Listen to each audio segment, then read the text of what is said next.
Live NFL trivia every Tuesday night on Twitch at 9 p.m. Eastern.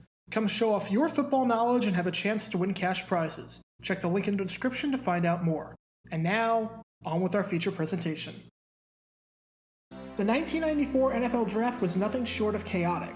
You had the Miami Dolphins draft a defensive tackle in the first round who only had 7 toes. And of course, you had this incredible moment. Who in the hell is Mel Kiper, in a way? This was the legendary feud between ESPN draft expert Mel Kiper and Colts general manager Bill Tobin. There's been a lot of coverage on this, and NFL Films put out a video documenting the feud, so I'm not going to get into the weeds of this. However, as crazy as that drama was, there was some more drama from the first round that you may not know about. Normally, when a player gets drafted, it is a monumental occasion. The players are on the edge of their seats, waiting for that phone call. But what if I told you that for 2 of those players, that phone call never came? 2 players got chosen in the first round who had no idea that they were drafted. This is the crazy story behind the drama at the 1994 NFL Draft. To begin our story, we head to New York, where the New York Giants are on the clock with pick number 24. Entering 1994, the Giants were finally ready to give the keys of the franchise to Dave Brown. The Giants were high on Brown, having taken him in the first round of the 1992 NFL Supplemental Draft, but he didn't play much in the first 2 years.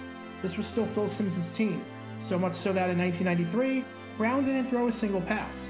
However, after the 93 season, Simms was released by the Giants. That's another video for another time, but it boils down to the salary cap being implemented, Simms needing surgery for his torn labrum, Simms about to turn 39 and not having much left in the tank, and Dave Brown waiting in the wings. And anytime you have a young QB, you want to surround him with as many weapons as possible. Give him the tools he needs to succeed. Safe to say, the Giants didn't have that. Their receiving core in 1993 was fairly weak.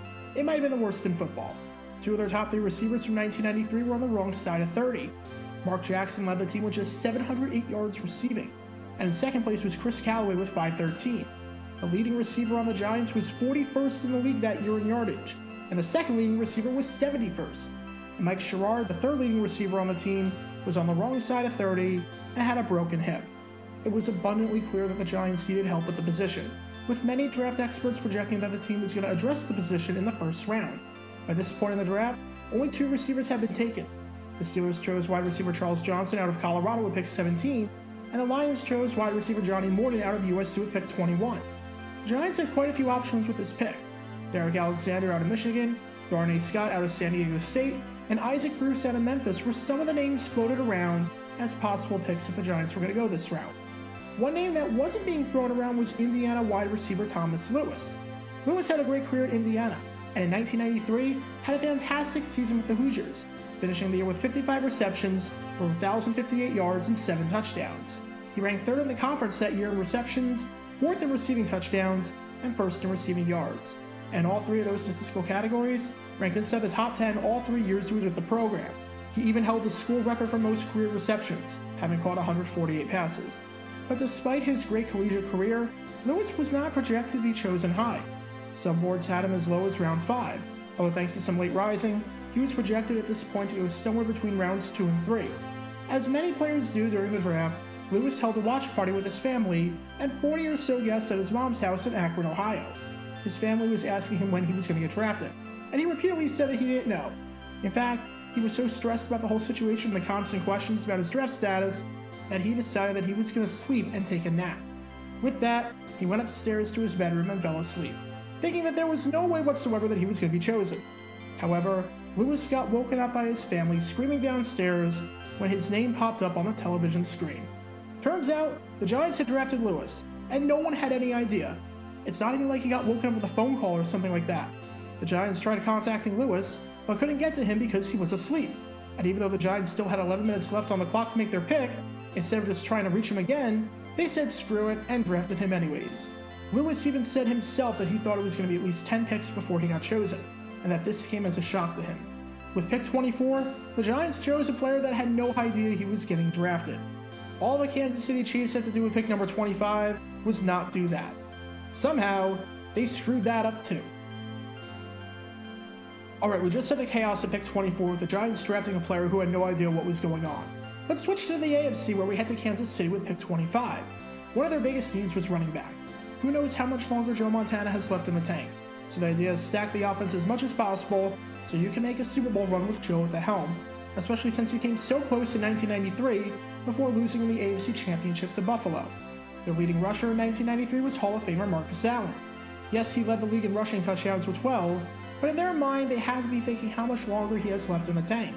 He's going to be 34 years old when the season starts, and his yards per carry average dipped by nearly a full yard from 1992 to 93. He needs someone backing him up to ease the workload, and they didn't have that guy. At the time, Kimball Landers, Todd McNair, and Harvey Williams weren't exactly inspiring fear in opposing defensive fronts. With that, they were looking at Texas A&M running back Greg Hill. Hill was one of the top offensive contributors in the Southwest Conference. In his 3 seasons with the Aggies, he had 3,262 rushing yards and 33 rushing touchdowns, all while averaging 5.2 yards per carry, including a career-best 5.7 yards per carry in his final season. During that 1992 season, Hill even led the conference in rushing touchdowns, scoring 15 in 12 games. After Marshall Faulk got chosen by the Colts with the second pick, there was debate on who the second guy off the board would be, and Hill was definitely in the conversation. Kansas City wanted Greg Hill, so they called him. There was just one small problem. When the Chiefs called Hill, he didn't answer, because as it turns out, the Chiefs had the wrong number. That's right, the Chiefs had no idea what Greg Hill's phone number was. I don't know if it just went to a dial tone or if some middle-aged man on the other line picked up completely confused that the Chiefs were drafting him, but either way, when Hill's name popped up on the television screen, he was completely confused. He was frozen. Remember, teams call prospects when they're about to get drafted to let them know. And here you had back-to-back picks in the first round who had no idea as to what was going on. Lewis and Hill had bizarre NFL drafts to remember. As for their playing careers, yeah, not so much. Unfortunately for Thomas Lewis and Greg Hill, they're both remembered as some of the biggest first-round busts in the history of their respective franchises. Starting with Lewis, he only played 4 seasons in the NFL. In those 4 years, all with the Giants, he racked up 74 receptions for 1,032 yards and 5 touchdowns. While he was thrown into the starting lineup for most of the 1996 season, which was by far his most productive year, he did nothing of note. And outside of 1996, Lewis pretty much rode the bench. He was not the missing piece to help out Dave Brown. Although in fairness, I think you could have given Dave Brown a unit featuring Jerry Rice, Herman Moore, and Michael Irvin, and it still wouldn't have helped that much. As for Greg Hill, he also did nothing in the NFL. He lasted 6 seasons, spending the first 4 with the Kansas City Chiefs. In those 4 years, he had just 2,436 yards and 6 rushing touchdowns. Hill was playing a second-string role for the first 3 years, but in 1997, with Marcus Allen now 37 years old and still alive and kicking somehow, Hill finally became the starter. And this is almost hard to believe. Despite starting all 16 games at running back, he did not score a single touchdown. How do you start every game at running back and not find the end zone at least once? Maybe the Chiefs and Giants not being able to reach their respective picks was an omen, and a sign telling them to pick literally anyone else. The 1994 NFL Draft was a chaotic one, and this is just another one of those moments that highlights the pure stupidity of it all. 2 players, back-to-back, in the first round, had no idea they were getting drafted, because one of them was asleep and couldn't be reached, and the other one was because the team had the wrong number.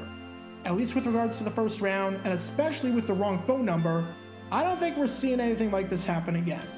Thomas Lewis and Greg Hill had unspectacular careers, but their drafts were so noteworthy that we're still talking about them more than 25 years later. Be sure to like this video, ring the notification bell, and subscribe down below if you haven't already, as it helps the channel out a lot. And be sure to check out Twitch every Tuesday night at 9 p.m. Eastern for your chance to play NFL trivia and win cash prizes. Link in the description below. If you want to see videos like this condensed down to 60 seconds, then follow me on TikTok at Jaguar9 and subscribe to 60-second NFL history on YouTube. Also, special thanks to all of our Patreon supporters for helping out the channel. Your support is greatly appreciated. See how you can become a patron and request future video topics in the description below.